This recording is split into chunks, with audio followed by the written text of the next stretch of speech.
বিসমিল্লাহির রহমানির রহিম। আসসালামু আলাইকুম। একাদশ এবং দ্বাদশ শ্রেণীর ছাত্রীরা, আশা করি তোমরা ভালো আছো। আমি আজকে তোমাদের পৌরনীতি দ্বিতীয় পত্রের 246 নম্বর পৃষ্ঠা থেকে পাঠ 11 এবং 12 নিয়ে আলোচনা করব। আশা করি তোমরা বিষয়টা বাসায় ভালোভাবে চর্চা করবে। বিচার বিভাগের স্বাধীনতা এবং আইনি শাসন প্রতিষ্ঠায় বিচার বিভাগ। বিচার বিভাগের স্বাধীনতা। বাংলাদেশ একটি গণতান্ত্রিক দেশ। সংবিধান অনুসারে বিচার বিভাগকে সরকার অপর দুটি বিভাগ তথা আইন ও শাসন বিভাগ থেকে স্বতন্ত্র বা পৃথক করেছে। সংবিধান ও আইন সংরক্ষণে বিচার বিভাগের স্বাধীনতা খুবই জরুরি। বিচার বিভাগের স্বাধীনতা বলতে বোঝায় বিচারকগণ শাসন বিভাগ এবং আইন বিভাগের নিয়ন্ত্রণ মুক্ত থেকে তাদের কার্যাবলী সম্পাদন করবেন। এ কার্যবিধি বাংলাদেশ সংবিধান কর্তৃক স্বীকৃত। সংবিধানের প্রস্তাবনায় রাষ্ট্রীয় মূলনীতি অংশে উল্লেখ করা হয়েছে, রাষ্ট্রের নির্বাহী অঙ্গসমূহ হতে বিচার বিভাগের স্বতন্ত্রীকরণ রাষ্ট্র নিশ্চিত করবে। বিচার বিভাগই নাগরিকদের মৌলিক অধিকারের প্রকৃত রক্ষা কবচ এবং নির্বাহী বিভাগের হস্তক্ষেপ হতে তা রক্ষা করবে। বিচার বিভাগ গণতন্ত্র এবং ন্যায় বিচারের মানদণ্ড। বিচার বিভাগের স্বাধীনতা বিষয়ে বিভিন্ন দার্শনিক এবং আইন বিশেষজ্ঞগণ বিভিন্ন মন্তব্য করেছেন। দার্শনিক হ্যামিল্টন এর মতে বিচার বিভাগের স্বাধীনতা হল অপরাপর বিভাগের হস্তক্ষেপ মুক্ত হয়ে স্বাধীন ও নিরপেক্ষভাবে বিচার করা। দার্শনিক গোখেলের মতে বিচারকগণ দুর্নীতিপরায়ণ ও বিকৃত মনোভাবাপন্ন হলে ন্যায় বিচার বাহ্যত ব্যাহত হতে বাধ্য, তাই বিচার বিভাগের স্বাধীনতা অত্যাবশ্যক। দার্শনিক জেমস বলেন, বিচার বিভাগের স্বাধীনতা অর্থ হচ্ছে বিচার বিভাগের নিরপেক্ষতা ও আপোষহীনতা। দার্শনিক ইমানুয়েল কান্ট বলেন, বিচার বিভাগের স্বাধীনতা বলতে বিচার বিভাগের প্রভাবমুক্ত এবং নিরপেক্ষতা বোঝায়। রাষ্ট্রবিজ্ঞানী লর্ড ব্রাইসের মতে কোনো দেশের সরকারের কৃতিত্ব পরিমাপ করার সর্বোত্তম মাপকাঠি হচ্ছে সে দেশের বিচার বিভাগের দক্ষতা, যোগ্যতা। অধ্যাপক গার্নার বলেন, বিচার বিভাগের স্বাধীনতা নির্দেশ করে মৌলিক অধিকার এবং সংবিধানের নিরপেক্ষতা।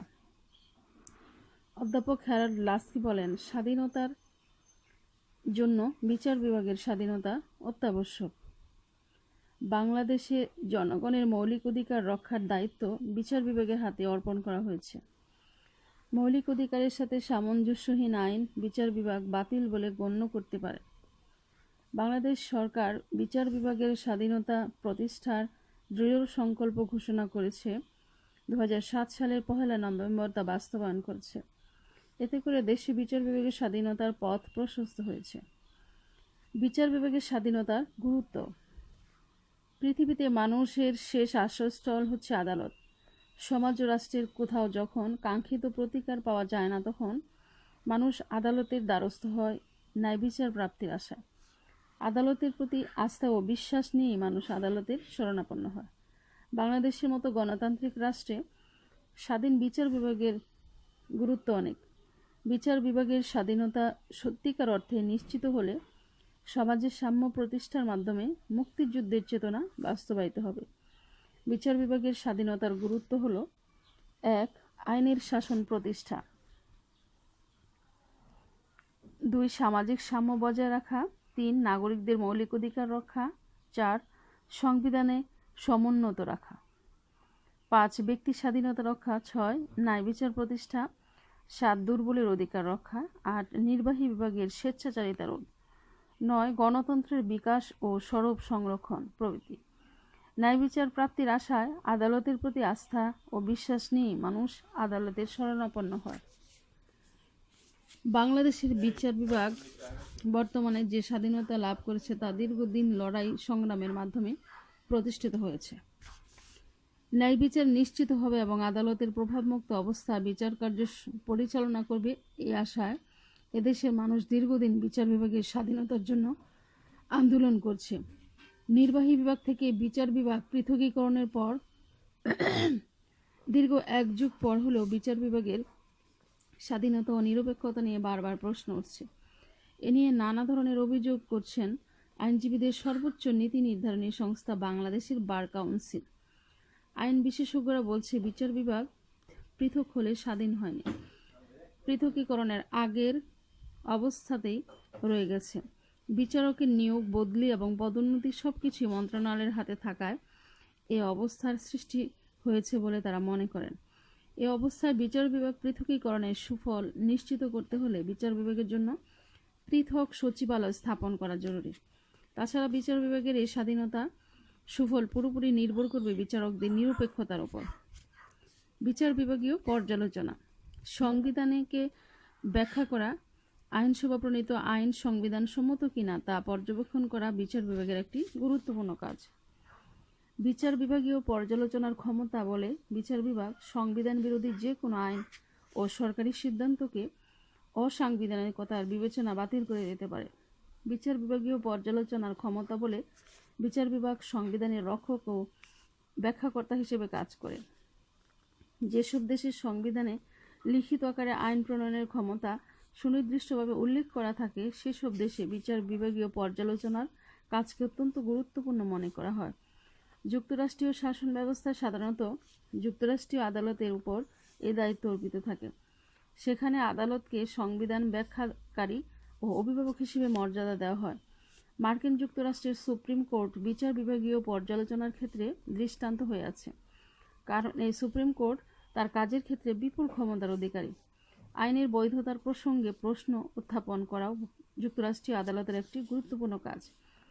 কিন্তু ব্রিটেনের আদালতের ক্ষেত্রে এই ক্ষমতা অনেকটাই সংকুচিত, কারণ সার্বভৌম পার্লামেন্ট হিসেবে আইন প্রণয়নের ক্ষেত্রে চূড়ান্ত ক্ষমতা পার্লামেন্টের উপরই অর্পিত। রাজনৈতিক প্রক্রিয়া বিভিন্ন প্রতিষ্ঠানের মধ্যে বিরোধের নিষ্পত্তি। সংবিধান প্রক্রিয়ায় সংবিধানের ব্যাখ্যার মাধ্যমে বিচার বিভাগের বিভিন্ন রাজনৈতিক প্রতিষ্ঠানের মধ্যে বিরোধ মীমাংসা করে থাকে। সকল রাজনৈতিক ব্যবস্থায় রাজনৈতিক ও অরাজনৈতিক প্রতিষ্ঠান বিদ্যমান থাকে। উদ্ভূত বিরোধ, এমনকি যুক্তরাষ্ট্রীয় ব্যবস্থায় কেন্দ্রীয় এবং প্রাদেশিক সরকারসমূহের মধ্যে উদ্ভূত বিরোধের মীমাংসা বিচার বিভাগই সম্পন্ন করে থাকে। এসব বিরোধ নিষ্পত্তি করার দায়িত্ব সাংবিধানিক আদালতের উপর ন্যস্ত থাকে। বর্তমান রাজনৈতিক ব্যবস্থার সমর্থন। বিচার বিভাগের একটি গুরুত্বপূর্ণ কাজ হলো দেশের প্রচলিত রাজনৈতিক ব্যবস্থার সমর্থন ও সংরক্ষণ করা। বিচার বিভাগ দেশের রাজনৈতিক ব্যবস্থার একটি বিশেষ অঙ্গ। সরকারি নীতি এবং কার্যাবলীকে বৈধ ঘোষণা করে দেশের রাজনৈতিক স্থিতিশীলতা বজায় রাখা বিচার বিভাগের গুরুত্বপূর্ণ কাজ। এই কাজকে সাংবিধানিক আদালতের মাধ্যমে অন্যতম গুরুত্বপূর্ণ কাজ বলে বিবেচনা করা হয়। সাংবিধানিক আদালতের এই কাজকে ব্যবস্থা সংরক্ষণমূলক কাজ বলা হয়। ব্যক্তির অধিকার সংরক্ষণ। বিচার বিভাগ ব্যক্তি স্বাধীনতা এবং মৌলিক অধিকারের সংরক্ষক হিসেবে প্রধান দায়িত্ব পালন করে। আইন বিভাগ ও শাসন বিভাগের অবস্থিত হস্তক্ষেপ থেকে বিচার বিভাগ জনগণের অধিকারকে রক্ষা করে। যে সকল রাষ্ট্রের সংবিধানে নাগরিকদের মৌলিক অধিকার লিপিবদ্ধ রয়েছে, সরকার সেখানে হস্তক্ষেপ করলে বিচার বিভাগ অপহৃত অধিকার পুনঃপ্রতিষ্ঠার ব্যবস্থা করে। আইন বিভাগ এবং শাসন বিভাগ কর্তৃক মৌলিক অধিকার সংকুচন বিধিনিষেধ আরোপিত হলে আদালত তা রোধ এবং সংরক্ষণ করার দায়িত্ব পালন করে থাকে।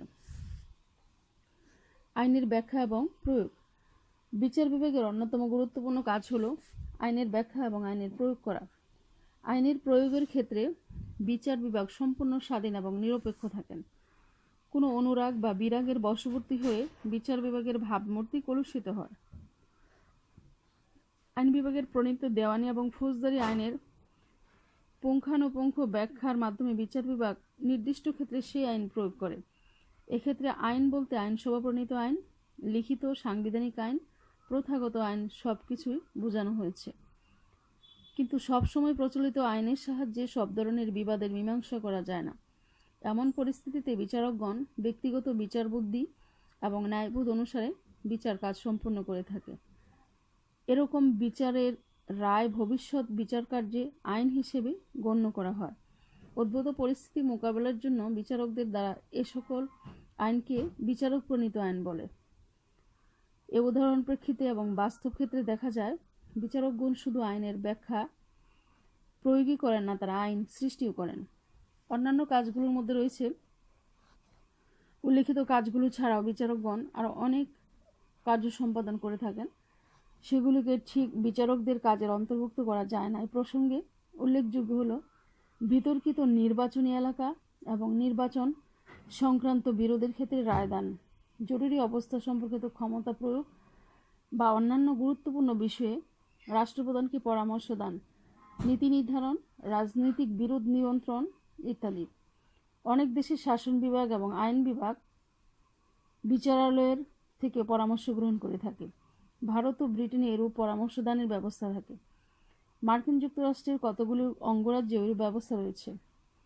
উপরে আলোচিত কার্যাবলী ছাড়াও বিচার বিভাগ আরও অনেকগুলো কাজ সম্পাদন করে থাকে, যেমন কর্মচারী এবং অভিভাবক নিয়োগ, লাইসেন্স প্রদান, মৃত ব্যক্তির সম্পত্তি তত্ত্বাবধানের ব্যবস্থা করা, ট্রাস্টি নিয়োগ, দেউলিয়া প্রতিষ্ঠানের পক্ষে আদায়কারী ভূমিকা পালন করা।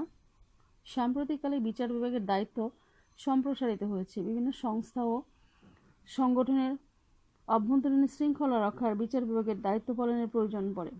গণতান্ত্রিক শাসন ব্যবস্থায় বিচার বিভাগও এ দায়িত্ব গুরুত্বপূর্ণভাবে পালন করে থাকে। অধ্যাপক লাস্কি বলেছেন, কোনো রাষ্ট্রের বিচার পদ্ধতি পর্যালোচনা করলে সেই রাষ্ট্রের নৈতিক প্রকৃতি অনুধাবন করা যায়। তিনি বলেছেন, ন্যায় বিচারের ক্ষেত্রে জনগণের অনাস্থা সৃষ্টি হলে বা ন্যায় বিচারের অভাব সৃষ্টি হলে রাষ্ট্র ব্যবস্থায় বিপর্যয় এড়ানো যাবে না। সরকারের সবচেয়ে শক্তিশালী স্তম্ভ হল বিচার ব্যবস্থার পরিচালনা।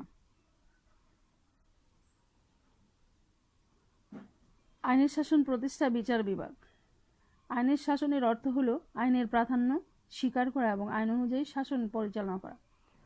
অধ্যাপক এভি ডাইসি আইনের শাসনের ব্যাখ্যা দিতে কতগুলো বৈশিষ্ট্যের কথা বলেছেন, যেমন ক, আইনের দৃষ্টিতে সকলেই সমান। খ, সকলের জন্য একই প্রকার আইনের ব্যবস্থা থাকবে।